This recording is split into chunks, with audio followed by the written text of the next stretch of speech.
Ken, I asked for your coworker counseling help last week. Denny Hamlin and Ty Gibbs needed it after their little dust up. Well, let's do it again, but this time it's boss Denny Hamlin and employee Bubba Wallace butting heads. You ever been at odds with a boss? No. Same thing. You asked me this last week. I said I never really was really at odds with coworkers.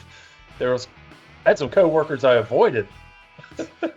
There's some funny stories there, but to the lengths at which I would often go to get out of, being with somebody. But oh God, I'm thinking about a few of them. But no, I won't make you name names. With a supervisor, no, I can't. I never had a real issue. I don't know if that's good or bad, but I guess it's good. And the little bit of time I was a supervisor, I never had any. I guess there's something to be said for being anti-confrontational.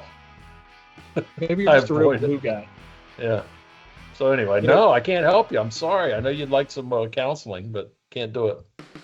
That's all right. What do you make of Denny and Bubba's problems this past Denny weekend? didn't seem to mind confrontation, especially if he's behind the wheel of his car. Yeah, a week earlier, he boots his teammate out of the way, and then the following week he gives the bum's rush to a guy who's basically driving for him in a car that Denny co-owns with Michael Jordan and another fella. This just because the name's escaping me. It's no disrespect. This happens all the time. I forget a lot of names. So yeah, it was kind of weird. Denny apparently lost almost all of the power steering in his car and made it a little hard to handle, and it really reared its ugly head there at the end. And I'm old enough to have driven in a car that didn't have power steering, so I know what that was like. But this is worse because the cars that didn't have power steering, they made allowances for that and made it easier to drive than it is if you try to drive a car that has power steering that has lost its ability to have power steering. That's impossible to turn that wheel. But he still had enough of it that he could drive it, but just not as freely as he could have. I compare it to when you have the walk behind mower, the self-propelled lawnmower, and if you ever tried to push it without engaging the wheels, without depressing the throttle, it's 5 times harder than trying to push a regular lawnmower that doesn't have the self-propelled. I think it's very similar to that. And but anyway, leg day, arm day, back day. Oh my goodness, day. Yeah, it is everything from the lumbar to the neck to the toes. So yeah, so that was tough. But anyway, I said that if you meet some of the old race drivers, whichever ones are still around, who raced in the 70s and earlier, they all got mammoth bear claws for hands, and their wrists look like hockey players or post hole diggers or loggers, lumberjacks. That's the word. Lumberjacks, the word I'm looking for. Pipe fitter. Yes, there you go. But no, that sports writers were not included in that list of guys with mammoth forearms, big typing fingers. Yeah, I've met some people with the opposite of that, but I can't say I've encountered that yet. So we bring all this up because Chase Elliott wins at Kansas. He overtakes Denny Hamlin in overtime.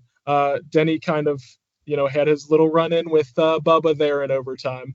Elliott leads 24 laps on the way to his second win of the season. He's now in the round of 8. He's in there along with Ryan Blaney, who won last week. So we've got 2 spots taken, 6 spots available with 1 race left. We're going to Charlotte this upcoming weekend.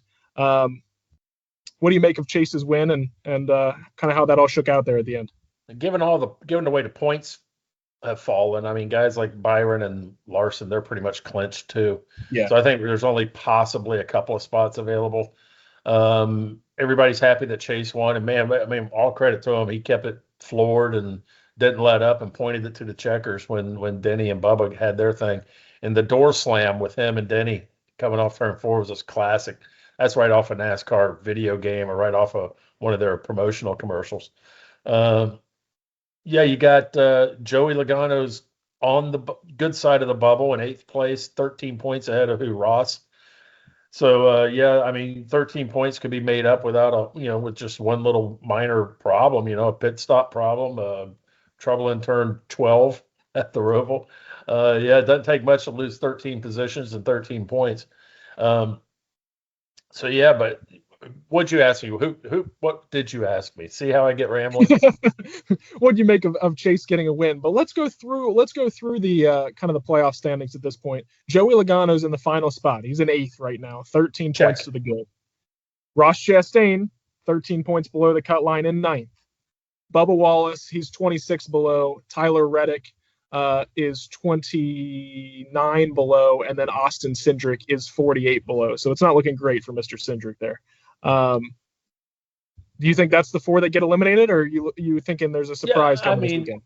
Yeah, I mean, that's what happened in the last round, going from round of 16 to round of 12. They went to the last race, and the guys who were the bottom 4 remained the bottom 4. Yeah. Which sort of makes you think it might not happen this time. Again, 13 points can be made up, and Joey hadn't been the picture of consistency all year. As far as one of the bottom 4 winning, Ross has won a road course race before, but there was a period 2 or 3 years ago where Tyler Reddick was quickly becoming the best road course racer in the Cup Series. This year, they just haven't been able to unlock everything they need to unlock to get to victory lane, and the road course victory lane has been blocked by SVG. And he's got a padlock on that thing, absolutely. Yeah. So it being that, I don't know how hard he would fight a playoff, a championship contender if he's battling for the win Sunday.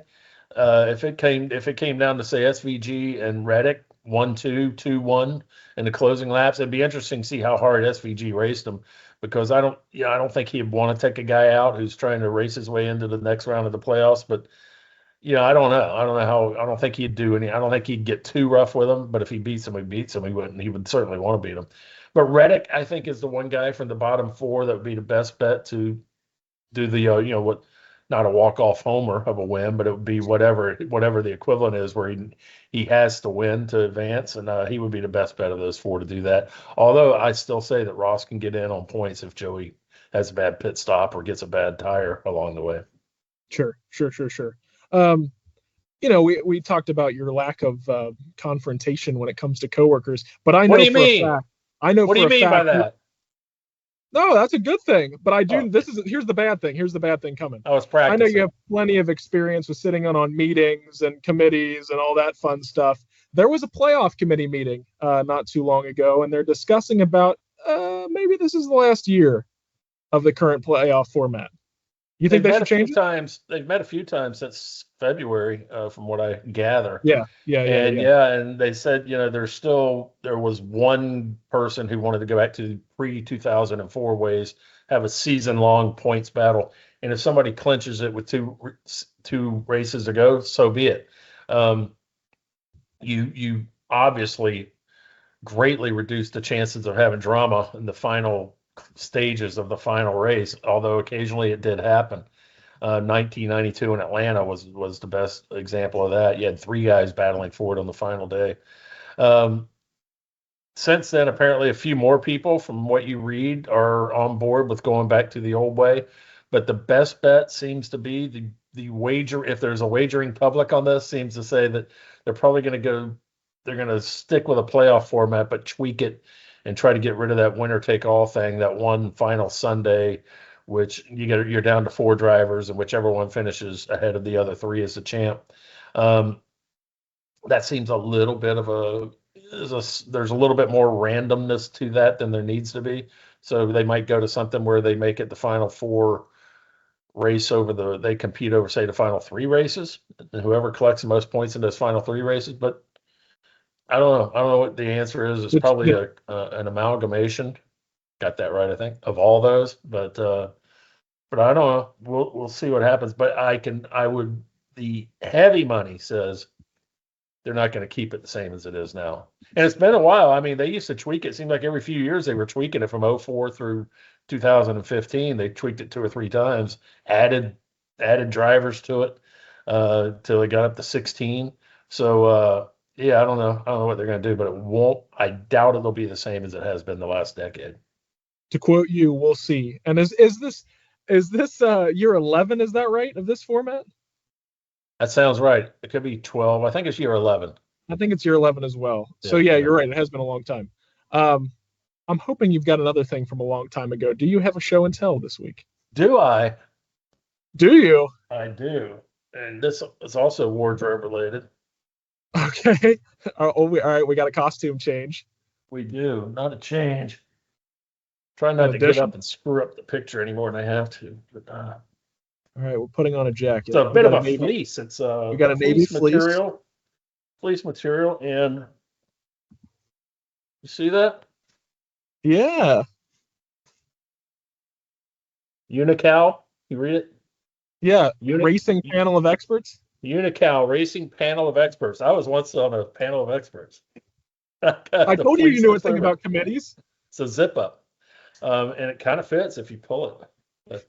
But, Unical supplied the racing fuel before Sunoco for many years. Unical, Union 76, the old 76 stations, and they wanted to curry favor with the media because they wanted the media to mention them every now and again. And so they had I guess it was 20 to 30, 24 or so guys, and maybe a girl or two. I know there were a couple of women in particular that were on the panel that covered auto racing. And they had a couple of dinners throughout the season, and it had a season-long contest where you picked a race winner on a weekly basis. And they kept track of points and whatever. And boy, the next February they'd have a little dinner banquet during Daytona Speed Weeks, and you could win $1 or $2 grand, from that thing. And I won it one year, and I won it one year, and how good I am at picking.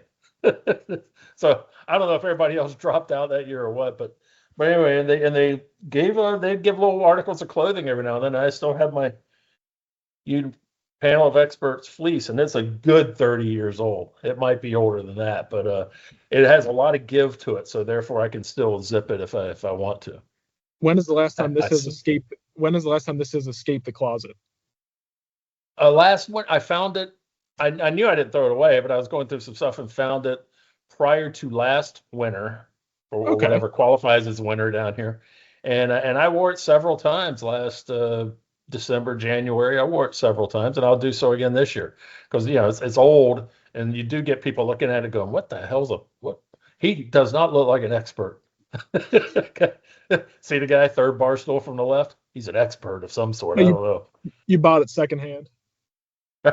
Yeah, I wouldn't be shocked if you saw him in a thrift store somewhere, but this one's never going to one.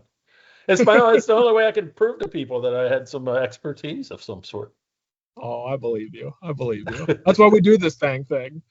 Yeah. All right, one last question for you. We mentioned we're going to Charlotte this weekend. SVG, you going to win this thing? Another road course. He's won 4 in a row. You say no. No, I think it's a different dynamic because it's the playoffs. I think I just don't think he is.